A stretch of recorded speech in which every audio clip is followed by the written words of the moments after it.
giving up all the luxuries of home, Boeing introduced the Boeing Business Jet, or BBJ. There's a class of people on this planet who really are sort of above society in terms of their net worth. And they want the ability to travel comfortably from LA to London. They want a bedroom, they want a shower, they want a big dining room, and a galley. And the BBJ will give you that. There are several ways those who don't or can't own a private jet can still join the ride. Most people start with chartering. $1,500 per hour and up gives charter customers the chance to rent a jet as easily as hiring a car. Many charter companies are based at full-service airport facilities called fixed base operators, or FBOs. Charter providers can be small and local, or large national operations. It's fun and flamboyant.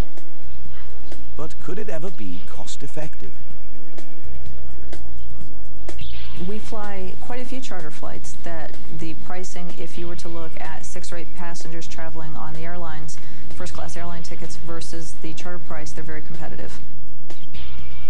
Chartering can be competitive if used for one-day trips with multiple stops. Other arrangements usually result in empty return trips, called dead legs.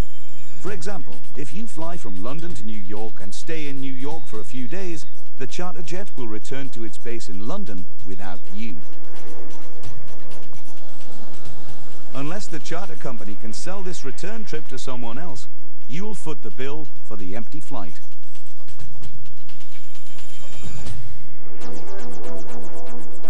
People who charter jets more than 50 hours per year may move on to a fractional ownership program. Fractional ownership is like owning a timeshare in a holiday apartment. It gives you access to your plane for a guaranteed number of hours per year.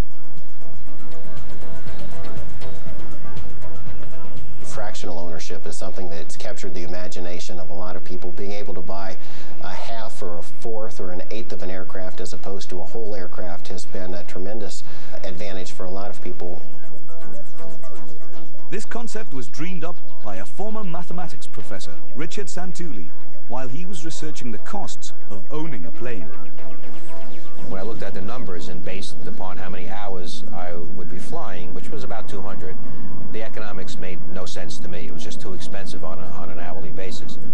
And thought that if I could get 3 or 4 of my friends and really divide the cost of the airplane ownership experience by 4 or 3 even, the numbers can become more justifiable, at least from my perspective. Santulli's research eventually became his company, NetJets, the first private jet fractional ownership company. The concept attracted a number of business users, including investor Warren Buffett. I was paying for 100% of a plane a few years back when I had a plane for Berkshire Hathaway, but I wasn't using it 100% of the time, and I wasn't using it 50% of the time. I was using it about 25% of the time. So I was paying 4 times as much for a capital asset as I had the need for. Buffett was so impressed with Santulli's idea that he bought the company. Today, NetJets boasts more than 400 aircraft, 2,100 pilots, and a coordinating staff of more than 900 people. If NetJets were a commercial airline, it would be one of the 10 largest in the world. The success of NetJets spawned other fractional ownership companies, like Bombardier's FlexJet.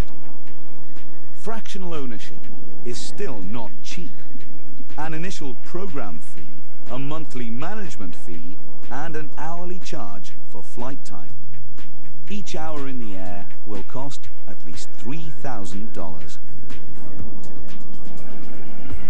You're never going to go to a corporate board. You're never going to go to your CPA or your accountant and justify this airplane over commercial first-class travel. If it's going to come down to cost, then you're probably not ready to do it.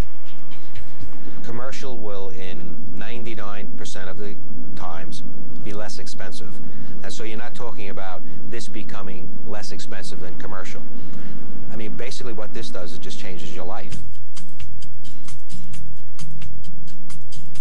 Marquee jet partners offer another private airfare, a debit card. So somebody wanting to be in our program would buy a card, they buy 25 hours, and they have 1 year to use those hours. Those hours are only deducted for time that they're in the air. And at the end of their 25 hours, they have no further obligation. Pro golfer Jim Furyk travels to and from tournaments a great deal and has used the private jet debit card. I'm very lucky with what I do. I'm able to make a very comfortable living. I'm able to travel to a lot of places, but the number one thing in every golfer's mind, the worst part about our job, and really the only part that we ever complain about, is the travel. And this just takes the worst part of my life and makes it much, much easier. And of course, some part-time jet users eventually decide charter or fractional ownership programs are not enough, and they take the big step, buying their own private jet.